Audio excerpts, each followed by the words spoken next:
साल 1940 Indian ocean में एक अननोन सिग्नल नमूदार होता है। वायरलेस टेलीग्राफिक सिग्नल था। ये दुनिया के तकरीबन तमाम ओशियन और कई पोर्ट्स पर सुनाई दिया गया।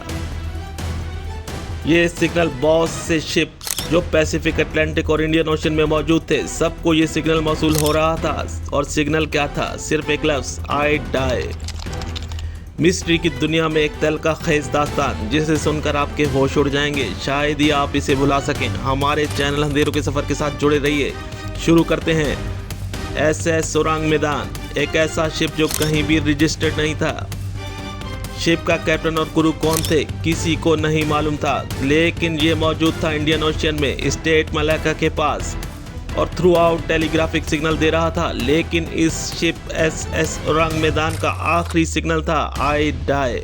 इस दौरान अमेरिकन शिप इसी इंडियन ओशियन पे मौजूद था। ये शिप था सिल्वर स्टार। जब कैप्टन ने ये सिग्नल सुना तो इसे फौरन सिल्वर स्टार शिप को SS सुरंग मैदान की तरफ मोड़ दिया और अब सिल्वर स्टार शिप मदद के लिए आ रहा था।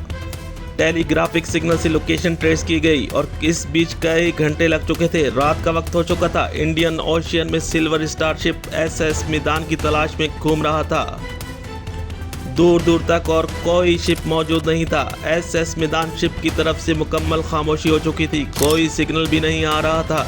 सिल्वर स्टार के कैप्टन ने अपने शिप की स्पीड कम कर दी थी और फायर गन से आसमान की तरफ सिग्नल भेजा ताकि SS मैदान सिग्नल को रिप्लाई दे और वो इस लोकेशन तक पहुंच जाए।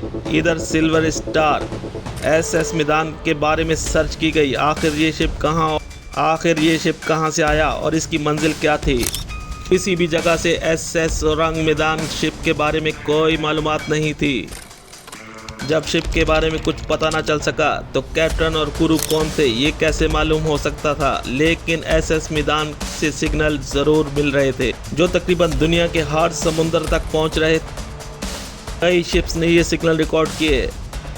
अब SS सुरंग मैदान को सिर्फ एक ही शिप ढूंढ रहा था, वो था सिल्वर स्टार। रात का वक्त हो चुका था। शिप की स्पीड बहुत कम थी। कैप्टन ने फैसला किया कि सुबह दोबारा SS मैदान को ढूंढा जाएगा। क्रू के कई लोग सो चुके थे और कैप्टन कॉफ़ी एंजॉय कर रहे थे। इस दौरान शिप के टावर पे मौजूद क्रू के कुछ लोगों ने बहुत दूर समुंदर के बीच एक रोशनी दिखाई देती है। दिल थाम लीजिए, ये रोशनी SS सुरंग मैदान से आ रही थी। क्रू के अमले ने कैप्टन को आगाह किया। जब कैप्टन और क्रू ने देखा तो ये एक शिप था जो समुंदर में खड़ा हुआ था। शिप मुकम्मल अंधेरे में था। किसी किस्म की कोई हलचल दिखाई नहीं दे रही थी। सिल्वर स्टार के कैप्टन ने अपनी शिप का रुख SS सुरंग मैदान की तरफ कर दिया। आहिस्ता आहिस्ता शिप करीब आ रहा था। 1940 रात इंडियन ओशियन में मौजूद SS सुरंग मैदान शिप में कोई आवाज़, ना कोई इंसान दिखाई दे रहा था। सिल्वर स्टार के क्रू और कैप्टन हैरान थे कि इस शिप में कोई मौजूद नहीं। अब कैप्टन ने यह फैसला किया कि वो इस शिप के अंदर जाएंगे और देखेंगे आखिर चक्कर क्या है। तमाम क्रू ये समझ चुका था कि अब कुछ भयानक दिखने वाला है, कुछ ऐसा जो पहले नहीं देखा। किसी को मालूम नहीं था कि आज जो होने वाला है वो खौफनाक तारीख बन जाएगी। अब सिल्वर स्टार शिप, SS मैदान, दोनों शिप एक दूसरे के करीब थे। कैप्टन ने क्रू को SS मैदान में उतरने का हुक्म दिया। 10 से 15 क्रू के लोग SS सुरंग मैदान शिप में उतरे तो एक खौफनाक मंजर था। शिप का अपर डेक खाली था, लेकिन जैसे ही क्रू शिप के नीचे वाले हिस्से में पहुंचा, 7 से 8 लोग मरे हुए थे और इनका मुंह खुला हुआ था और इनकी आंखें आसमान की तरफ थीं, जैसे कोई ऊपर से आ रहा हो इन लोगों को मारने के लिए। इनकी मौत और डेड बॉडीज को देख के लगता था जैसे किसी शॉकिंग चीज़ को देखने से हुई हो। अब शिप के ऑपरेटिंग रूम को देखा गया जिसमें कैप्टन भी मरा हुआ था। इसकी बॉडी भी बिल्कुल वैसी ही थी जैसी दूसरी बॉडीज, मुंह खुला हुआ, आंखें आसमान की तरफ थीं। सिल्वर स्टार शिप के क्रू के लिए यह खौफनाक मंजर था। कई लोगों की तबीयत बिगड़ रही थी। सिल्वर स्टार के कैप्टन और कुछ क्रू के लोगों ने SS मैदान शिप में आ चुके थे। कैप्टन ने क्रू को हिदायत दी कि किसी भी बॉडीज को छुआ ना जाए। अपर डेक और नीचे के हिस्से से तकरीबन 80 लोगों की डेड बॉडीज थीं।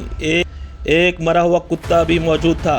कैप्टन ने फौरन हुक्म दिया कि फौरन ये शिप को खाली कर दिया जाए। तमाम क्रू और कैप्टन वापस सिल्वर स्टार शिप में आ चुके थे। अब जल्दी से शिप का रुख वापसी की तरफ किया जा रहा था। इतने में एसएस औरंग मैदान शिप में एक जोरदार धमाका सुनाई देता है। पूरा शिप तबाह होकर समुद्र में डूब जाता है। ये मंजर सिल्वर स्टार के शिप कैप्टन और क्रू देख रहे थे। सिल्वर स्टार ने इस वाक़े की खबर पोर्ट को बता दी थी और फिर एक इन्वेस्टिगेशन शुरू होती है, लेकिन किसी के पास किसी किस्म की कोई मालूमात नहीं थी। एसएस औरंग मैदान शिप कहां से आया और कहां जा रहा था, इसमें सवार लोग कौन थे।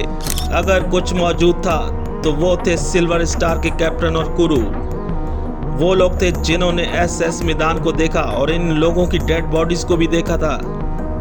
कई महीनों तक इन्वेस्टिगेशन चलती रही, लेकिन एसएस मैदान शिप के बारे में कुछ मालूम ना हो सका।